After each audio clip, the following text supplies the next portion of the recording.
All right, what's up guys? Welcome back to the channel. So today guys, I actually am about to make a pretty good drive, about an hour drive. I thought, why not do a video on what it's like? I think I did a video on this already, but if not, oh my God, look at that truck right there. That just killed my intro. Look at that thing, bro.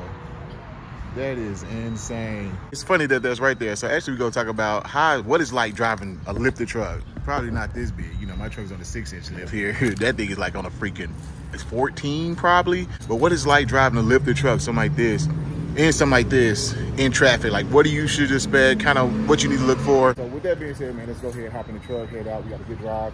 And yeah, we'll just talk briefly about it, and hopefully it helps some of y'all out if you look at it too, getting a lifted truck. As we get ready to get on our journey here, I want to go ahead and talk about merging speed. I know this GPS is going to talk as soon as I'm talking, but merging speed right here, as we get ready to merge on, I've got my foot down. You finally hear it kick up. Merging speed, guys. Going from a regular truck to a lifted truck, you added a lot of weight to your truck, so it's going to be slower. So be careful when you're jumping into traffic to thinking that you can, like, if there's a car coming, you can just automatically speed up and go and take off like you were in your old truck. Like thinking that you could in your truck when it was stock, because stock trucks, honestly, nowadays, especially Ego Boosts, are pretty quick. When you add the lift weight and tires on there, you definitely can feel the difference. Now, on my 20 by 10s, 35s, it wasn't too bad. It was okay. But these 37, 24 by 14 is definitely a lot heavier. I can definitely feel the weight. And it takes a lot longer for my truck to accelerate to pick up speed. I usually drive in sport mode on the interstate just because I just need that extra little oomph to get the freaking truck moving. Of course, you can tune it, re-gear to get some of that back. But yeah, just this one thing I noticed. The next thing is keeping a good distance between you and the car in front of you. As I say that, this truck switched lanes, not really cut me off, but I had a nice little cushion. Now he got the way. I had a nice little cushion between me and the car in front of me, and that truck just kind of ate it up. What I was trying to say, keep a nice distance between you and the car in front of you, bro. I generally do that all the time, riding here in Dallas anyway, because the driving is so bad. But what that's gonna do, you're in a lifted truck. You can't stop on a dime like you used to in your regular truck. I got power stop brakes on here finally, and it was definitely worth the money. If you don't have any aftermarket brakes on your truck, bro, definitely keep some room and lease room in front of you. Now, I say that when you do that, however, people tend to think that you're leaving that room for them to cut you off. So a lot of people take advantage of that big space and cut you off. And I wish I can get somebody a good distance from me. Like this truck right here is a good distance from me, even though he's in the other lane. That's a good distance for me. I'm comfortable here, I'm not on his bumper, you know, so if something was to happen, I got good space to stop. I can clearly see in front of him, things like that. Because when you're in a bigger truck, people just tend to feel like you're big and slow, and they just feel like they can jump in front of you. But what they don't understand is it's harder for you to stop. So, I mean, I used to do this to 18-wheelers all the time. Like, oh, it's an 18-wheeler, I'm jumping in front. It's very dangerous because them 18-wheelers don't stop on a dime. They have grip brakes, I'm sure, but they can't really stop on a dime. So that's just one thing to consider. But right now where I'm at, this is the perfect bubble for me. There's like a good space in front of me as this car gets over. There's nobody beside me, nobody in this lane. But, you know, traffic is always changing, as you can see there, which is going to lead me to my next point.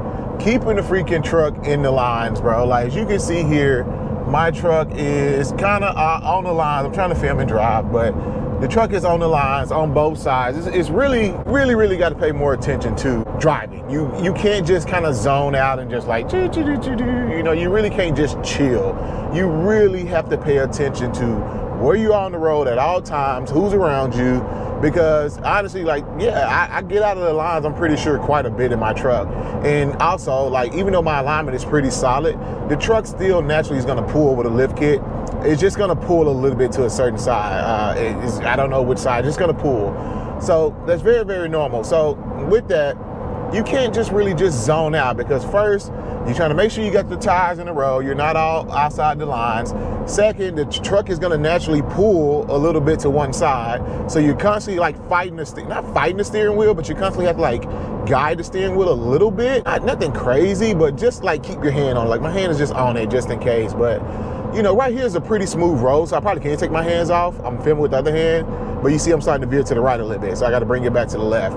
And with that, like my tires over there, if there's a car down there, I'm pretty sure they probably was like, oh my God, this truck about to come over on me. It's just one of those small things to keep in mind, man, that you have to be a lot more attentive when you're driving down the road. You really definitely can't just zone out and cruise, you know? So take that for what it's worth. The next thing I want to talk about is your speed.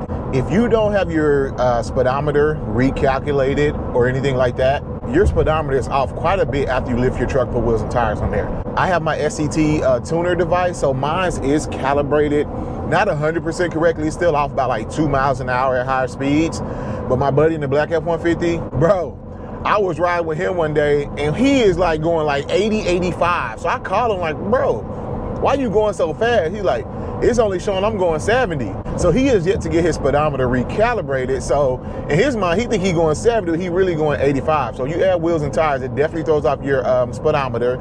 You definitely should get it recalibrated. It's like I said, I use my SCT device. When you go in there, actually, did you change your tire size? You put yes. And like I said, it's still not spot on, but it's close enough to give me an idea. Right now, it said I'm going 77.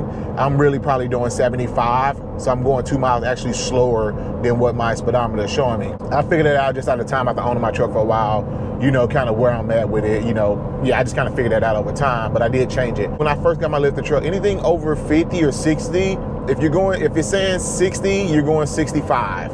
If it's saying 70, you're going 75. So you're going a lot faster than what you're showing on your speedometer. I'm going slower because of the adjustments I made to my truck. But usually you're going to be going faster than what your speedometer shows. So what I'm trying to say is don't get a ticket, be aware, kind of go with the flow of traffic, you know what I'm saying? I know some apps now have like your speed on there. That kind of helps out. I have Waze showing that I'm going 76 right now. My truck's at 77, so it's pretty spot on for the most part. You gotta really use your mirrors because first of all, you're sitting higher. Smaller cars, lower cars, they can hide pretty well, honestly. So thankfully my truck has a little side mirror up there as well that I can see, you know, that helps me out, the little mirror. Left lane. But if you don't have that, man, you can really get a car to sneak up on you. Like right then, that car really did sneak up on me. I didn't see him because they was coming so fast. By the time I looked, they were already in my blind spot. So definitely got a shoulder check is what I'm trying to say. Shoulder check and really use your mirrors, bro. It's just, I think just the truck being higher,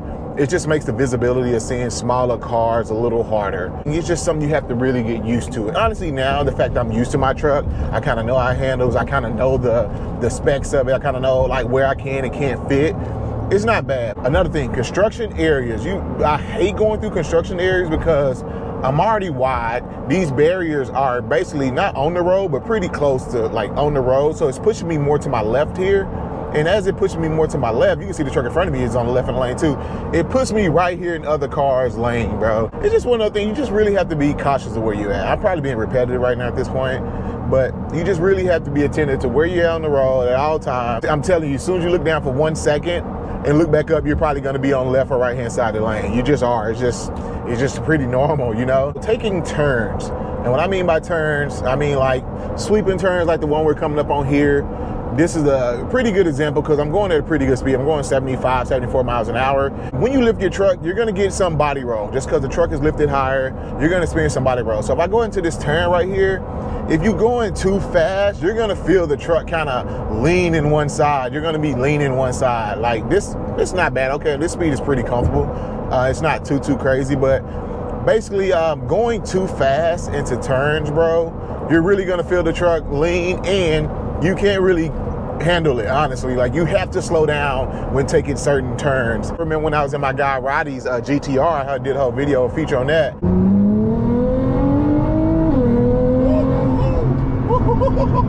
I could take the turn so much faster in his GTR, of course, because the freaking GTR, but it was just like, even in my Camaro, like I could take turns just way faster than I ever could in this truck because it's just not meant to handle. So, you know, just so your turn judging your turn entry speed, how fast you can take turns. Oh my God, yes, definitely is a thing, bro. I ain't gonna say you're gonna flip your truck or anything like that, but you know, you definitely might scare yourself a little bit. Driving a lifted truck in traffic, it's not bad at all.